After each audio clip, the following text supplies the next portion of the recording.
Leslie, the ACLU released the report yesterday criticizing what it called the kettling of protesters on Swann Street. Now, kettling is when police seal off streets and alleyways surrounding protesters before a mass arrest. Now, WUSA 9 highlighted the efforts of Swann Street resident Rahul Dubey, who sheltered kettled protesters inside his home for hours. Now, the ACLU called MPD's tactics against Black Lives Matter protesters June 1st clearly excessive in relation to the peaceful protest activity they were engaged in.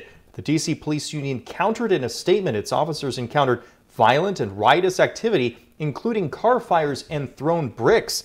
WUSA 9 reporters on the streets that night could not verify those police claims, but when asked this afternoon when a report it promised months ago about Swann Street arrest would be revealed to the public, acting MPD Chief Contee said the report is finished. But Contee wants to keep the report from the public and brief the council privately to prevent possible legal exposure.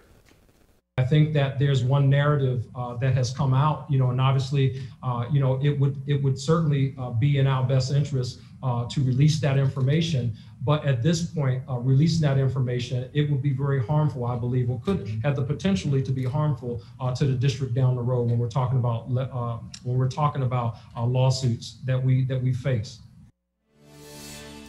So we asked the DC Attorney General's office just how many criminal charges it filed against those June 1st protesters. It told us today, and I quote, "It declined to prosecute all of the June 1st Swann Street protesters."